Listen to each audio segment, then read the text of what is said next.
어부 베드로는 그날도 갈릴리 바다로 향했습니다. 그는 바다로 나아가 그물을 던졌습니다. 오늘은 어제보다 물고기를 더 많이 잡을 수 있을까? 아니면 잡지를 못하면 어떡하나? 이러한 생각을 하면서 그는 그물을 던졌습니다. 베드로는 이렇게 갈릴리 바다에서 그물 던지는 일을 어제도 했고 그저께도 했습니다. 한 달 전에도 했고 1년 전에도 했습니다. 베드로에게 있어서 그물 던지는 일은 일상적인 것이었습니다. 왜냐하면 그의 직업이 어부였기 때문입니다. 그래서 그날도 다른 날과 별반 차이 없이 아무런 생각 없이 바다로 나갔고 밤새도록 그물을 던졌습니다. 그러나 다른 날과 조금 다른 것이 있다면 밤새도록 그물을 던졌으나 한 마리도 물고기를 잡지 못했다는 것입니다. 그러나 예전에도 종종 물고기를 잡지 못한 날이 있었기 때문에 그는 내일은 잡을 수 있겠지라는 기대감에 해변으로 돌아와서 그물을 씻습니다. 베드로는 어부입니다. 그는 예전에 그렇게 그물을 던지며 살았듯이 그의 남은 일생도 계속하여서 갈릴리 바다에서 그물을 던지고 또 고기를 잡는 일이 맞춰지게 되면 그물을 씻는 일을 반복해야 하는 어부였습니다. 그저 어제가 오늘 같고 오늘이 내일 같은 다람쥐 쳇바퀴 도는 듯한 그런 일생을 보내야 하는 사람이었습니다. 그런데 바로 그날 베드로가 익숙하게 밟고 지나다니던 갈릴리 해변에서 그의 운명이 바뀌게 됩니다. 도대체 베드로에게 어떠한 일이 일어났을까요? 오늘 우리는 이 갈릴리 해변에서 베드로에게 일어난 사건, 이것을 묵상하면서 저와 여러분의 삶을 향하여 말씀하시는 하나님의 음성을 듣기를 소망합니다. 첫째로 베드로는 갈릴리 해변에서 주님의 부르심을 받습니다. 본문 16절과 17절을 보시겠습니다. 갈릴리 해변으로 지나가시다가 시몬과 그 형제 안드레가 바다에 금을 던지는 것을 보시니 그들은 어부라. 예수께서 이르시되 나를 따라오라. 내가 너희로 사람을 낚는 어부가 되게 하리라 하시니. 베드로는 평생을 밟았던 그 갈릴리 바다에서 한 젊은이를 만나게 됩니다. 그 젊은이는 이제 갓 30을 넘긴, 외모를 볼 때에 결코 그가 부유하지 않았다는 사실을 알 수 있는 젊은이. 그의 옷은 허름했으며 그의 표정에서는 기름기가 별로 흐르지 않았습니다. 그런데 그 젊은이 예수가 베드로를 향하여 나를 따라오라 라고 말합니다. 베드로가 예수님으로부터 부름을 받는 사건입니다. 그런데 오늘 이 본문이 있기까지 베드로에게는 그 이전에 몇 가지 겪었던 일이 있었습니다.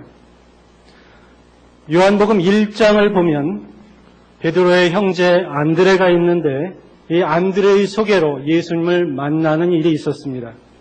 그때 안드레는 이 젊은이 예수를 메시아라고 소개합니다. 그래서 베드로는 안드레의 증언과 그리고 세례 요한의 증거를 믿고 예수님을 따르게 되었다고 요한복음 1장에서 기록하고 있습니다. 그리고 오늘 본문과 동일한 사건을 이야기하고 있는 누가복음 5장에서의 말씀에서 우리는 보다 상세한 이야기를 알 수 있습니다. 베드로는 밤새도록 그물을 던졌습니다. 그러나 물고기를 잡지 못합니다. 예수님의 지시를 받습니다. 깊은 데로 가서 그물을 던져라. 베드로는 그의 지시를 따라서 그물을 던집니다. 그물이 찢어질 정도로 고기가 잡히고 배가 가라앉을 정도로 물고기를 배 안에 싣게 됩니다. 결국 베드로는 예수님의 무릎 앞에 엎드려 이렇게 고백합니다. 주여 나를 떠나소서 나는 죄인이로소이다. 이러한 고백을 한 이후에 예수님의 부르심을 받게 됩니다. 나를 따라오라. 여러분, 베드로가 이러한 음성을 들을 때에 베드로가 그 음성을 듣기를 간절히 원한 상태에서 들었을까요? 아니면 전혀 기대하지 못한 상태에서 그 부르심을 들었을까요? 아마 앞쪽일 것입니다. 만약 베드로가 예수님의 부르심이 있었을 것을 미리 예상했더라면 아마도 그는 제가 베드로였다면 아마도 배를 미리 처분했을 것입니다. 그래서 한 푼이라도 여행비를 마련해서 예수님과 함께 길을 떠났을 것입니다. 베드로는 예수님의 부르심이 있을 것을 기대하지 못했습니다. 원하지도 않았고 예측하지도 못했습니다. 그저 그가 걸었던 갈릴리 해변에서 그 일상적인 여러 나날들 가운데 그 하루에 그 어떤 시점에서 예수님의 부르심을 받게 되는 것입니다. 제가 왜 이러한 말씀을 드리게 됩니까? 저와 여러분은 그리스도인이기 때문입니다. 그리스도인이란 그리스도의 사람을 말합니다. 이것을 오늘 본문과 연결시켜보면 그리스도인이란 그리스도로부터 부름받은 사람을 말합니다. 저와 여러분의 공통점이 있습니다. 그것은 모두 그리스도로부터 부름받았다는 데 있습니다. 이것을 역으로 말하면 그리스도로부터 부름받지 못한 사람이라면 그는 그리스도인이 아니라고 할 수 있습니다. 여러분께 한 가지 여쭤보고 싶습니다. 여러분은 그리스도인이십니까? 아멘? 다시 한번 여쭤보겠습니다. 여러분은 그리스도인이십니까? 네, 혹시 나는 아니다라고 생각하시면 이 예배를 마치고 난 이후에 우리 담임 목사님께 달려가십시오. 아주 중요한 일입니다. 그렇습니다. 저와 여러분은 그리스도인입니다. 그리스도인이란 그리스도의 부르심을 받은 사람입니다. 베드로가 갈릴리 해변에서 예수님의 부르심을 받은 것처럼 저와 여러분은 저와 여러분만의 갈릴리 해변에서 예수님의 부르심을 받은 것입니다. 그 때와 그 장소는 다릅니다. 그러나 공통점이 있다면 베드로와 그리고 저와 여러분의 공통점이 있다면 예수님의 부르심을 받은 사람이라는 것입니다. 자, 이제 말씀을 조금 더 전개해 보도록 하지요. 예수님의 부르심에는 여러 종류가 있습니다. 그것을 크게 두 가지로 이야기하면 첫째, 구원의 부르심입니다. 구원으로의 부르심, 그것은 그리스도인에게서 반드시 있어야 할 것이고 있는 것입니다. 저와 여러분이 우리들의 입으로 내가 그리스도인이라고 고백할 수 있다라는 사실은 바로 우리가 이미 그 구원으로의 부르심을 받았다는 것을 말합니다. 그리고 두 번째 부르심이 있습니다. 그것은 사역과 헌신의 부르심입니다. 이 사역에 대한 부르심은 그 시기에 따라서, 그 환경에 따라서, 그 사람에 따라서 각각 내용이 다릅니다. 교회에서는 집사, 권사, 장로, 교사, 목사, 총무, 목회자, 찬양싱어, 반주자, 월십 댄스 하는 분 등등등 여러 가지의 부르심이 있습니다. 특별히 이 시간에 저와 여러분은 예배자로서의 부르심을 받고 이 자리에 있는 것입니다. 가정에서는 그리스도인으로서의 아내, 그리스도인으로서의 아버지, 그리스도인으로서의 남편, 그리스도인으로서의 어머니로서 부르심을 받습니다. 그리고 사회에서는 그리스도인으로서의 제자와 스승, 직원과 상사, 사장 등등의 부르심을 받게 됩니다. 그러므로 이 시간에 저와 여러분이 생각할 것이 하나 있습니다. 그것은 주께서 이미 나를 구원으로 부르셨다는 사실을 인정하고, 두 번째, 내가 이제 두 번째 부르심은 사역의 부르심을 받았는데 그 사역의 부르심이 도대체 어떠한 내용인가를 한번 생각해 보아야 한다는 것입니다. 그리고 그것을 생각했다면 그 사역에 대한 부르심에 대해서 내가 어떻게 반응하고 있는가를 깊게 우리가 생각해 보아야 한다는 사실입니다. 저와 여러분의 공통점을 다시 말씀드립니다. 우리는 부름받은 사람입니다. 구원의 부르심뿐 아니라 사역의 부르심을 받았습니다. 교회에서, 가정에서, 학교에서, 사회에서 부르심을 받았습니다. 중요한 것은 그 부르심에 우리가 어떻게 반응하고 있느냐는 것입니다. 혹시라도 이 가운데 그 부르심을 들음에도 불구하고 혹이라도 귀를 막고 계시는 분은 있지 않습니까? 아니면 그 부르심을 한 귀로 듣고 한 귀로 흘려버리는 분이 혹시라도 계시진 않습니까? 혹은 그 부르심을 받고 내가 어떻게 하면 그 부르심에 잘 응답할 수 있을까 고민하는 분이 계십니까? 어찌되었든 이 부르심에 대해서 심각히 고민하고 싶다라고 생각하시는 분이 있다면 오늘의 말씀은 바로 그분을 위한 것입니다.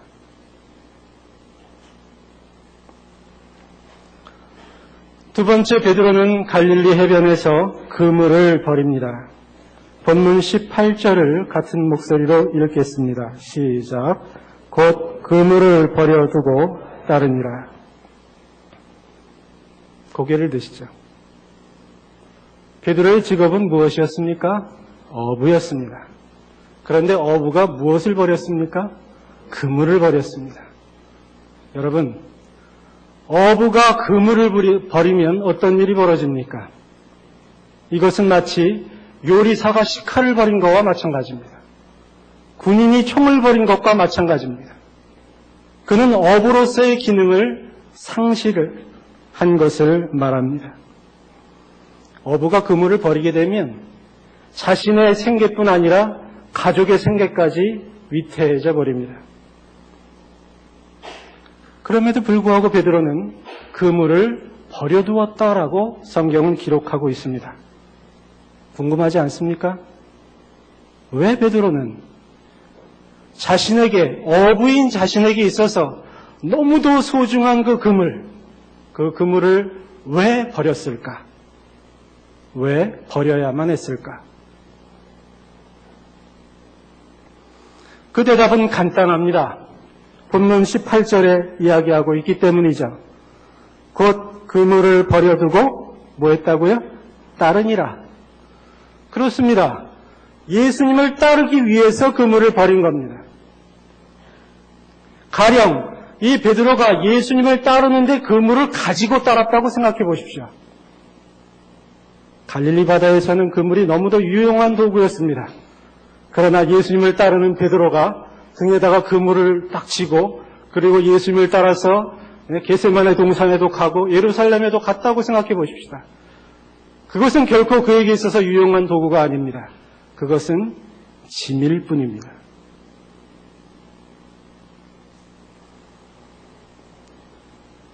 베드로는 그물을 포기했습니다. 자, 이것과 대비되는 한 인물이 우리 복음서에서 발견이 됩니다. 마태복음 19장에 보면 그 예수님과 부자 청년과의 대화가 등장을 합니다. 21절에 예수님은 부자 청년에게 이렇게 말씀하십니다. 예수께서 이르시되 내가 온전하고자 할진대 가서 네 소유를 팔아 가난한 자들에게 주라. 그리하면 하늘에서 보화가 내게 있으리라. 그리고 와서 나를 따르라 하시니. 부자 청년에게 예수님은 나를 따르라고 부르십니다. 그런데 그 부름에 응하기 위해서 그가 먼저 해야 할 일이 있었습니다. 그것은 마치 베드로가 자신의 그물을 버렸어야만 했던 것과 같이 이 부자 청년도 자신의 재물을 팔아서 가난한 자들에게 나누어 주어야만 했습니다. 부자 청년에게 있어서는 이 재물이 너무도 귀중한 것이었음에 틀림없습니다. 왜입니까? 그가 부자였기 때문이죠. 돈이 그에게 힘이었습니다. 그 젊은 나이에 그 돈을 모으기 위해서 그가 얼마나 노력을 했겠습니까? 그곳에 자신의 시간이 있고 노력이 있고 피와 땀과 눈물이 있었을 것입니다. 그런데 예수님은 그에게 참으로 잔인하게 말씀하십니다. 너의 소유를 팔아라. 그리고 가난한 자들에게 나누어 주어라. 내가 그것을 그렇게 하지 않으면 나를 따르는 데 있어서 그 재물은 너에게 결코 유익이 되지 않는다.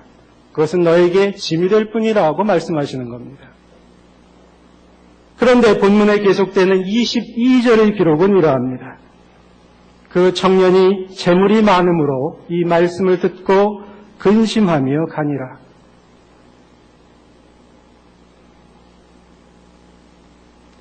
우리는 갈릴리 해변에서 베드로의 모습과 그리고 마태복음 19장에서의 부자의 모습에서 극명한 대비를 보게 됩니다. 부르심을 받은 자가, 예수님을 따르라고 부르심을 받은 자가 반드시 해야 할 일이 있는데 그것은 바로 포기함이라는 것입니다. 예수님을 따르는 데 있어서 포기함이 없다면 결코 그 부르심은 효력을 발생할 수 없습니다. 여러분은 이 자리에 예배자로 부르심을 받으셨습니다. 다시 말씀드립니다. 여러분은 이 자리에 무엇으로 부름받았다고요? 예배자로 부름을 받았습니다. 그래서 여러분이 이곳에 오신 것입니다. 그 이야기는 다른 말로 하면 여러분이 이 시간에 오시기 위해서 무엇인가 포기가 되어졌다는 것이죠. 여러분은 참으로 한 주간 분주한 삶을 사셨습니다. 이 시간에 오히려 집에서 낮잠을 잠으로 인해서 한 주간의 피로를 풀 수도 있었습니다. 그럼에도 불구하고 여러분은 이 자리에 나오셨습니다. 무엇을 의미합니까? 예배자의 부르심에 응하기 위해서 나의 피로 회복을 포기했다는 것입니다.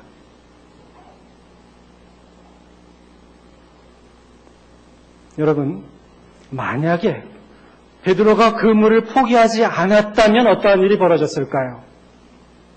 그런 생각을 해봅니다. 아마 이렇게 됐을 겁니다. 그날 비록 예수님이 나를 따르라고 이야기했어도 그래요? 예, 좋습니다. 당신 따르는 건 좋은데 지금 나에게는 아내가 있고 자식이 있습니다.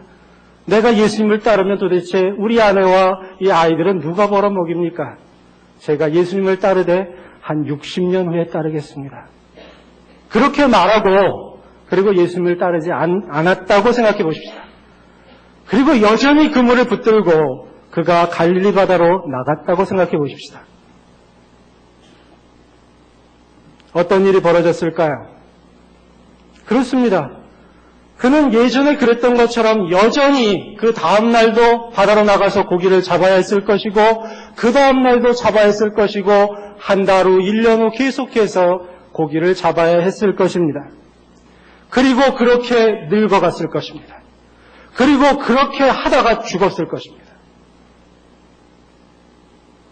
문제는 자기가 그물을 놓지 않고 그렇게 살아감으로 인해서 하나님께서 창세 전부터 그의 출생을 계획하시고 그를 이 땅에 보내셔서 베드로로 하여금 하고자 하시는 일을 그는 한 가지도 하지 못하고 그저 그물만 붙잡고 있다가 죽었다는 사실에 있습니다.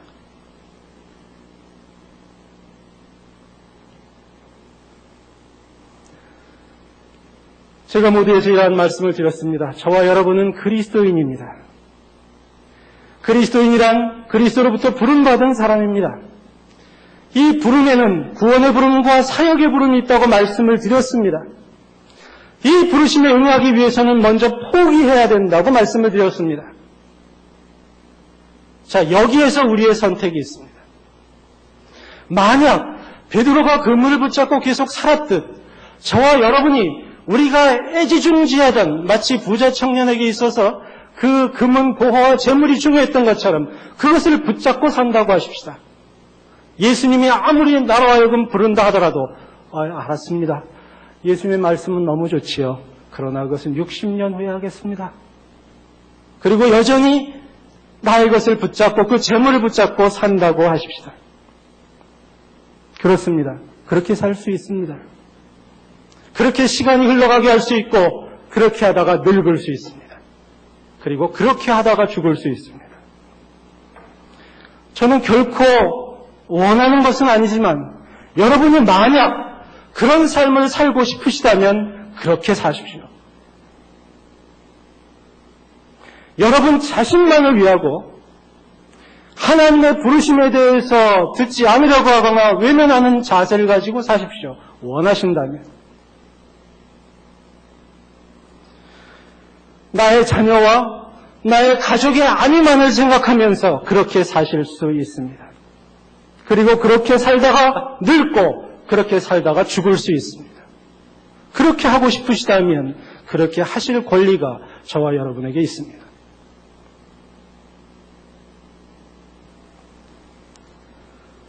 그러나 그 다음에 우리는 하나님 앞에 서게 됩니다. 그때 하나님은 저와 여러분에게 무엇이라 말씀하시겠습니까? 저는 개인적으로 확신하는 한 가지 사실이 있습니다. 그것은 우리가 살아가고 있는 모든 현장이 갈릴리 해변이라는 것입니다. 그러하기 때문에 바로 이 시간, 이 자리가 또 하나의 갈릴리 해변이라고 저는 믿습니다. 왜 그렇습니까? 예수 그리스도의 부르심이 존재하기 때문입니다. 오늘 하나님께서 저를 이 강단에 세우시고 이 말씀을 증거하게 하시는 이유가 있다고 저는 믿습니다. 그것은 하나님께서 여러분에게 이미 주신 그 부르심, 그리고 이 시간에 새롭게 주실 부르심이 있기 때문이라는 것이죠. 그 부르심을 듣는 그 일이 있다면, 그 사건이 있다면 바로 이 자리가 저와 여러분에게 있어서 갈릴리 해변입니다. 저는 믿습니다. 이 시간에 살아계신 주의 성령께서 저와 여러분에게 그 부르심을 주시고 이것을 다른 말로 하면 영적 부담감을 주실 것이라 믿습니다. 가령 이 말씀을 들으면서 여러분 마음속에 외면했던 어떠한 주님께서 주시는 사역에 대한 부르심이 생각난다면 그것을 주님의 음성으로 들으십시오. 그리고 그 부르심에 하나님의 뜻이 있는 것이라고 확신한다면 이제 먼저 우리가 해야 할 일은 포기할 것을 생각하는 것입니다. 부르심 다음에 포기가 있어야 합니다. 포기 없이 부르심에 대한 응답은 있을 수 없습니다. 그런데 그 포기하라는 것이 아주 나에게 있어서 중요한 것이라는 사실이 문제입니다. 하나님께서 저 최한빈에게 그물을 버리라면 저는 그물 100개를 버릴 수도 있습니다. 왜? 저에게는 그물이 무용지물이거든요. 제가 평생토록 낚시를 처음 해봤는데요. 낚싯줄 한번 딱 이렇게 들이우니까 개가 한 마리 올라오더라고요. 저에게 낚시를 포기하라면 저는 1000번이라도 포기할 수 있습니다. 그러나 베드로에게 있어서 그물은 그렇지 않습니다. 부자 청년에게 있어서 재물은 그렇지 않습니다. 저와 여러분에게 있어서 가장 소중한 것, 내가 이것만은 놓치지 않겠다라고 하는 그것을 하나님께서 포기하라고 말씀하시는 겁니다. 왜요? 예수님을 따라가기 위해서입니다. 그것이 나의 자존심일 수 있습니다. 그것이 나의 계획일 수 있습니다. 그것이 나의 욕망일 수 있습니다. 그것이 나의 전부일 수 있습니다. 그러나 예수님의 부르심 앞에 그것을 포기하라고 주께서 말씀하십니다. 첫째로 베드로는 갈릴리 해변에서 부르심을 받았습니다. 둘째로 베드로는 갈릴리 해변에서 그물을 버렸습니다. 셋째로 베드로는 갈릴리 해변에서 예수님을 따라갑니다. 야고보와 요한도 그물을 버려두고 예수님을 따라갔습니다. 본문 19절 20절입니다. 조금 더 가시다가 세베대의 아들 야고보와 그 형제 요한을 보시니 그들도 배에 있어 금을 깁는데 곧 부르시니 그 아버지 세베대의 품꾼들과 함께 배에 버려두고 예수를 따라가니라. 자, 아주 우문 현답, 우문을 던지겠습니다. 왜 하나님은 그렇다면 예수님을 따라오라고 하셨고 왜 이들은 예수님을 따라갔을까요? 그렇습니다. 예수님이 따라오라고 했기 때문에 따라가는 겁니다.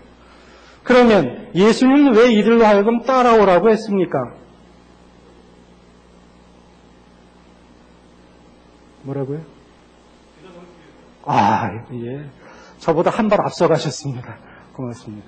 역시 본문에 의하면 내가 너희로 사람을 낚는 어부가 되게 하리라는 말씀을 응하게 하기 위해서입니다.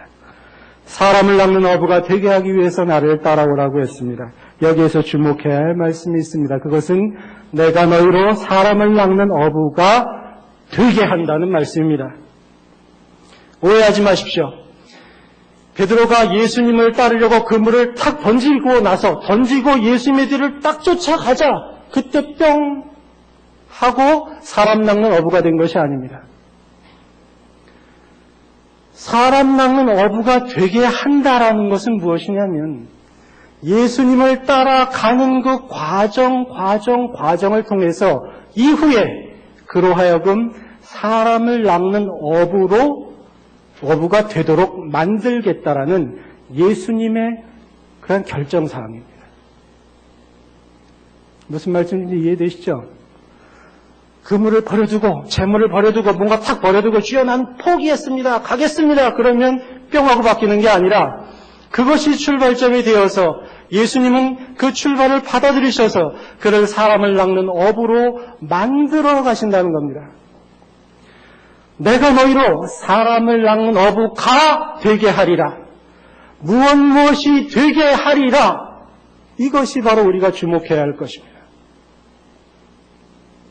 하나님의 부르심을 받은 자에게 있는 특징이 있습니다. 그것은 하나님께서 그 부르심을 입은 자들에게 나는 너로 하여금 이런 존재가 되게 하리라 라고 결정하셨다는 사실입니다. 그것을 위해서 하나님이 일을 하시겠다라는 말입니다. 그 일을 함에 있어서 그 주동이 바로 네가 아니라 내가 되겠다라고 말씀하시는 것입니다. 왜 그렇습니까? 내가 너희로 하여금 사람을 낚는 어부가 되게 하리라. 이때 나는 예수 그리스도입니다. 내가 사람을 낚는 어부가 되는 것은 내 힘으로 되는 것이 아니라 내가 나의 부름을 받고 너희 것을 포기했느냐? 잘했다. 그렇다면 이때부터 나는 너를 사람을 낚는 어부로 어떠한 존재로 만들어갈 것이다. 지금은 내가 비록 이러한 영적 상황에 있지만 너를 이러한 것으로 만들겠다라는 예수 그리스도의 자기 확증입니다. 하나님의 결심입니다. 나는 너로 하여금 그렇게 하고 만들겠다라는 겁니다. 나는 너로 하여금 그러한 과정 속에 있게 하겠다라는 것입니다. 이것을 다른 말로 하면 이제부터 너는 훈련이 시작된 것이다 라고 말씀하십니다. 나를 따라온다는 말은 뒤에 간다는 말입니다. 예수님의 뒤를 따라서 예수님이 왼발을 디디면 베드로도 왼발을 디디고 예수님이 오른발을 디디면 베드로도 오른발을 디디는 그를 통해서 똑같이 배워가는 과정, 이것이 바로 따라온다는 개념입니다. 예수님께서 조교가 되시고 예수님께서 훈련 교관이 되신다는 뜻입니다. 여러분 가운데 특별히 형제들 가운데 군대 다녀오신 분 잘 아실 것입니다. 군대의 꽃 유격훈련 아닙니까? 아닌가요? 예. 유격훈련을 받을 때 아주 고난도의 훈련 받기 전에 PT 체조를 합니다. 이 강단에서 이런 말씀 드려도 될는지 모르겠는데 PT 체조가 피토하고 T가 무슨 발음하고 비슷하죠. 그래서 하는 그런 훈련이라고 하죠. 아주 괴로운 훈련을 받게 됩니다. 그때 제일 무서운 사람이 있어요. 그게 누굽니까? 빨간 모자 쓴 조교하고 그 뒤에 폼 잡고 있는 교관입니다. 할아버지 같고 염라대왕 같아요. 꼭 그런 사람 보면. 그래서 그 앞에서 열심히 훈련을 받습니다. 그래서 훈련 받다가 어떻게 하면 저 사람 눈을 피해서 좀 요령 피울까? 하면서 훈련을 받았던 그 기억들 나시는지 모르겠어요. 저도 그랬던 것 같습니다. 그렇습니다. 그런 유격 훈련 받으면서 요령 피울 수 있습니다. 그런데 예수님을 따라가는 그 훈련의 교관은 그러한 빨간 모자 쓴 그런 교관이 아니라 예수님이라는 데 있습니다. 여러분, 예수님이 저와 여러분을 훈련시키는데 한눈 파실 것 같습니까? 네? 우리가 요령 피우고 있는데 봐줄 것 같습니까?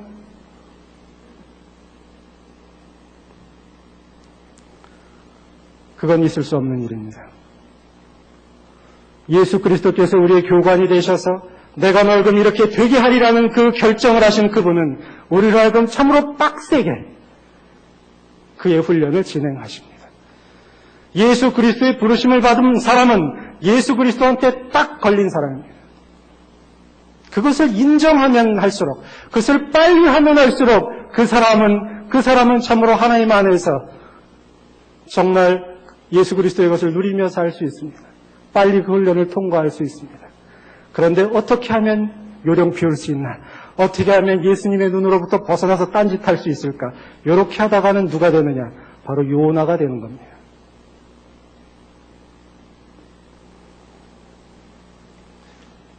하나님께서는 저와 여러분을 부르시고 우리들의 포기함을 받으시고 그를 따르며 훈련받게 하셨습니다. 그런데 하나님께서 그 훈련을 시키시는 도구가 있습니다. 그것은 바로 교회 공동체입니다. 예수님이 꿈에 뿅 하고 나타나셔가지고 이런 훈련 받아라 그러는 것이 아니라 교회 공동체를 허락하셔서 그곳에서 훈련받도록 하나님께서 만드신 것입니다.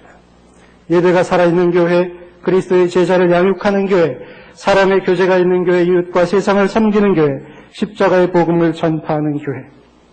이 동부교회 공동체가 바로 우리로 하여금 예수님의 부르심을 받고 그 앞에서 훈련받고 이로 인하여 세상으로 나아가게 하는 그것을 위한 하나님의 도구, 하나님의 기관이 바로 이 교회라는 사실을 우리는 알아야 합니다.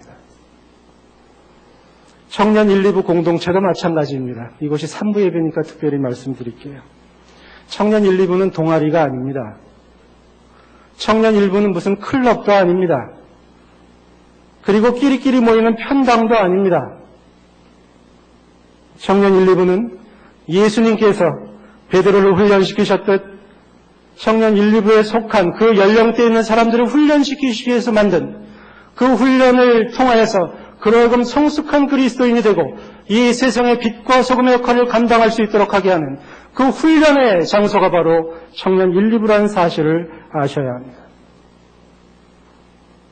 그러므로 이 자리에 청년 1, 2부에 해당하는 그 연령층에 계신 청년부 계십니까? 그 훈련을 잘 공동체에서 받으십시오. 그 훈련이란 제자 훈련만을 이야기하는 것이 아닙니다. 그 공동체에 들어와서 함께 울고 웃고 그리고 슬퍼하고 때로는 야단도 맞고 때로는 지적도 받으면서 성장하는 것입니다. 그러면서 다듬어가는 것입니다. 그러므로 특별히 말씀드립니다. 1, 2, 3부 예배를 드리고 그것으로 나의 임무는 다하였노라. 나는 홍길동이노라 뿅. 그리고 가시는 청년지체들이 여기 계십니까? 그것을 포기하십시오. 그것은 결코 여러분들을 위한 것이 아닙니다. 여러 가지 어려움이 있을 것입니다. 한 주간 너무도 피곤하고 사람들과 어울리는 것이 서먹서먹할 수도 있습니다. 그러나 그것을 극복하십시오. 그리고 공동체 안으로 들어와서 훈련받으십시오. 간곡히 부탁을 드립니다. 말씀을 맺습니다. 갈릴리 해변에서 고기를 잡는 베드로, 아무도 그의 일생에 주목한 사람이 없었습니다.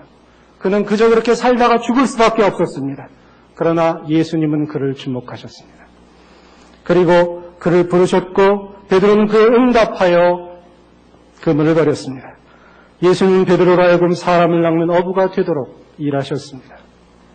그 과정에 베드로는 많은 실패를 겪습니다. 풍랑이는 바다를 걸어가려고 폼 잡다가 빠지기도 합니다. 나는 결코 예수님을 부인하지 않을 거야 라고 장담하다가 어린 소녀 앞에서 무너지기도 합니다. 그러나 그것은 훈련의 과정이었습니다. 그는 마침내 역사 안에서 우뚝 서는 신앙의 거장이 됩니다. 왜 그렇습니까? 하나님께서 그의 일생에 주목하셨기 때문입니다. 제가 이 시간에 확증하여 말하는 것이 있습니다. 하나님께서 여러분의 일생에 주목하고 계십니다. 지금 이 시간에 갈릴리의 변을 겪고 있는 바로 여러분들을 향하여 부르십니다. 여러분 어떻습니까? 그 부르심을 듣고 여러분의 그물을 여러분은 어떻게 하고 있습니까? 그 그물을 부여잡고 있습니까?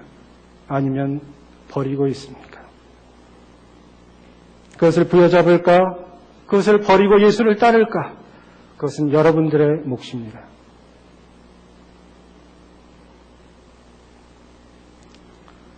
그러나 하나님께서는 여러분을 만들어 가십니다.